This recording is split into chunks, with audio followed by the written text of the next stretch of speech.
Buenos días, alumnos. Hoy es día lunes 3 de mayo y comenzamos nuestra cuarta clase de la unidad número 1 que estamos viendo, que es la libertad como tema literario.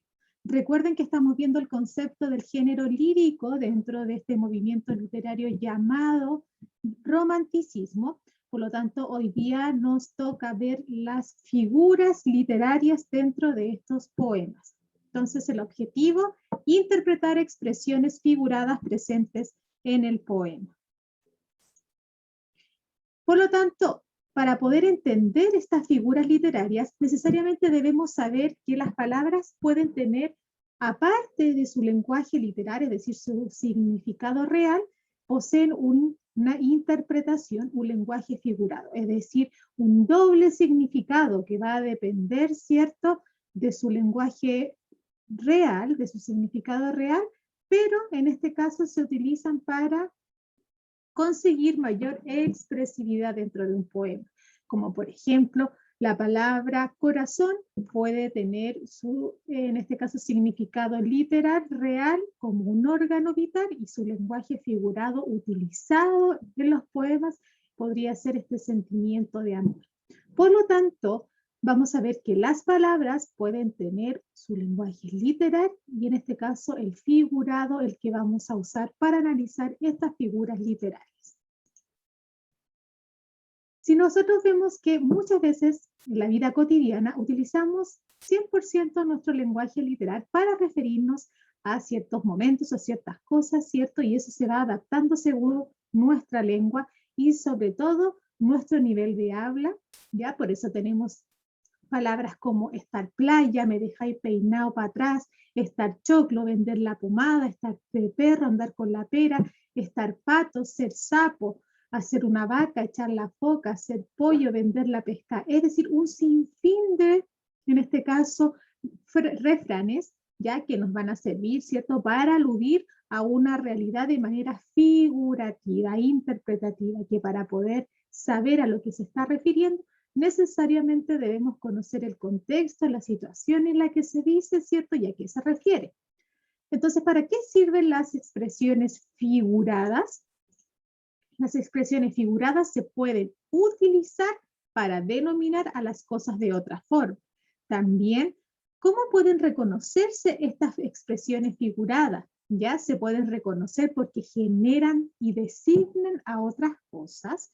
Y por último, ¿cómo podemos interpretar las expresiones figuradas? Se pueden interpretar, ¿cierto?, a partir de la sensación, emoción, ¿cierto?, que provoca cada una. ¿Y cuál es el propósito de interpretar estas expresiones figuradas? ¿Ya? La podemos entender, ¿cierto?, como emociones y sensaciones que han sido reproducidas por el hablante lírico. Entonces, las figuras literarias que vamos a conocer esta clase se encuentran dentro de tres segmentos, ¿cierto? El primer segmento se llama figuras fónicas, ya que tienen que ver con la construcción, ¿cierto?, a través del sonido. Luego vamos a ver el segmento que tiene que ver con los morfosintácticos, cómo hay figuras literarias que tienen que ver con el orden de la oración, que muchas veces se altera, muchas veces se omiten palabras, y eso tiene que ver con la oración, lo morfosintáctico, con la síntesis, ¿cierto?, en este caso de las palabras dentro de una oración. Y por último nos vamos al segmento de las figuras semánticas, cómo hay figuras literarias que aluden a, ¿cierto?, al significado de la idea dentro de un poema, ¿ya? Entonces partimos con las figuras fónicas que tienen que ver con este juego de sonidos y de palabras que van a otorgarle al poema un ritmo y una musicalidad. Entonces, la primera figura fónica de eso que tiene que ver con el sonido es la aliteración, y que corresponde a la repetición de unos o varios fonemas dentro de una, en este caso de un verso y de un poema, ya como por ejemplo, a las aladas almas de las rosas del almendro de nata te quiero.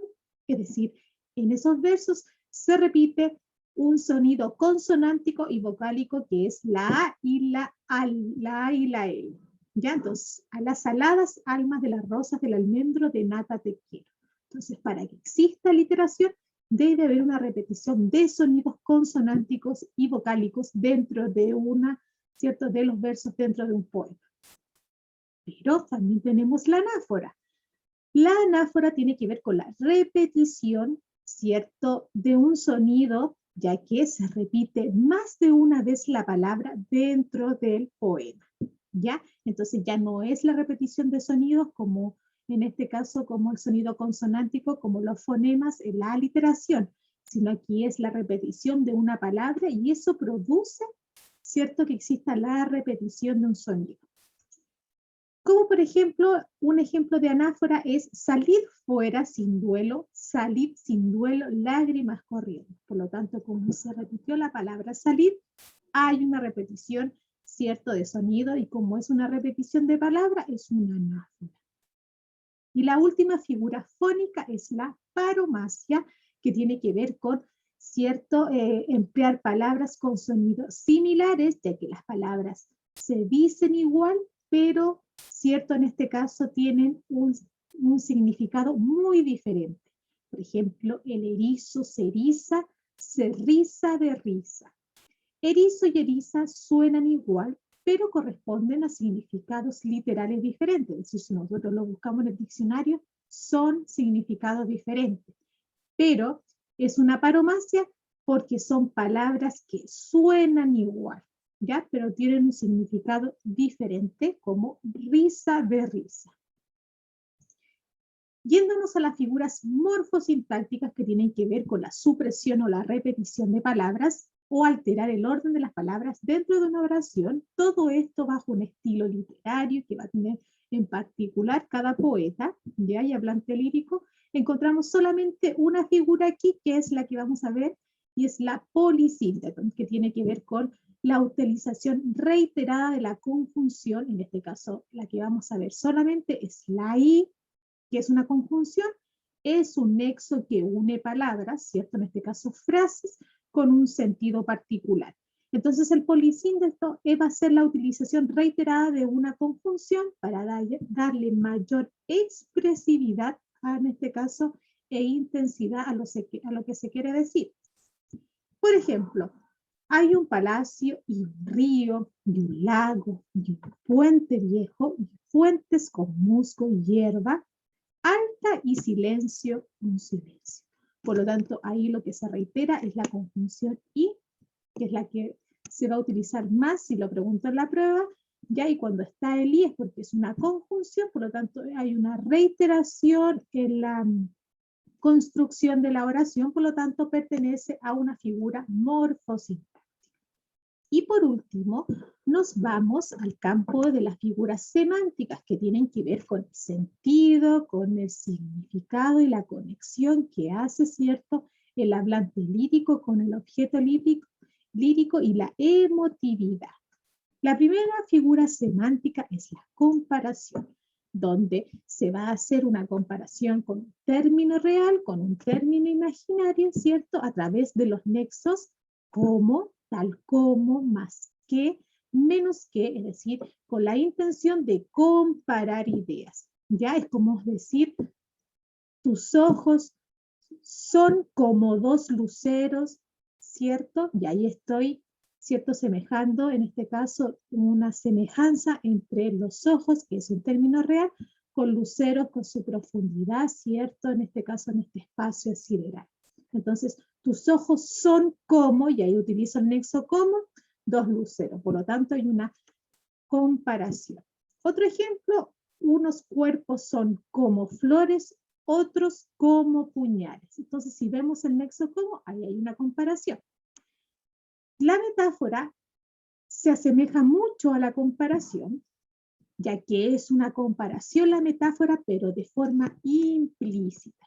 Es decir, voy a asemejar, es decir, no voy a hacer diferencias como también la hace la comparación. Aquí la metáfora solamente va a asemejar, es decir, a comparar, ¿cierto?, un término real, al igual que la comparación como imaginario, con otro imaginario, pero cuando se expresa en el poema, lo dice de manera implícita esta comparación, es decir, no aparece el nexo como, pero yo, como lector de esa frase, interpreto que está comparando un término real con otro imaginario. Es decir, voy a decir, sus cabellos son oro, es decir, estoy comparando los cabellos con el oro, como el oro. Y como no está el como, es una metáfora, porque se está haciendo una comparación implícita, es decir, no existe el nexo como, pero se infiere que es una comparación implícita. Entonces, la metáfora es una comparación implícita donde no se encuentra explícitamente el nexo común, pero sí lo es. Sus cabellos son oros, sus frentes son, en este caso se omite como, campos elíseos, y sus cejas como arcos de cielo. Entonces, sus cejas como arco de cielo, se está haciendo una metáfora como una idea de trasfondo, comparación.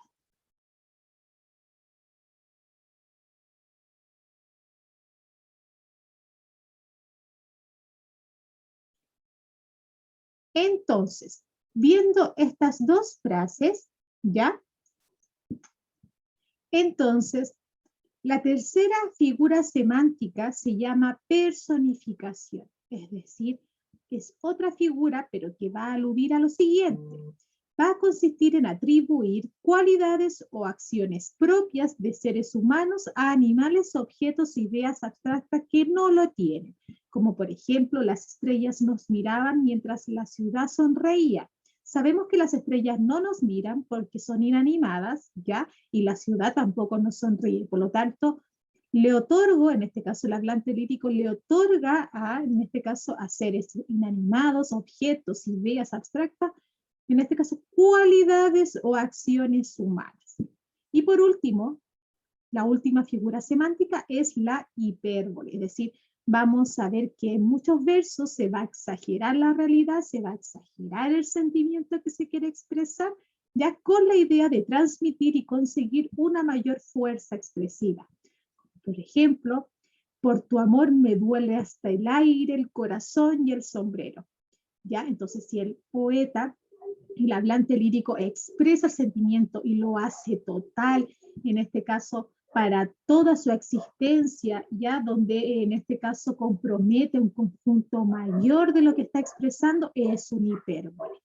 Entonces, con las figuras que hemos visto hoy día, el trabajo de ustedes para la próxima semana, para la clase del día lunes, donde vamos a ejercitar, ¿cierto? Con pequeños extractos de poema, lo que van a hacer es hacerse, ¿cierto? En una hojita, ¿ya?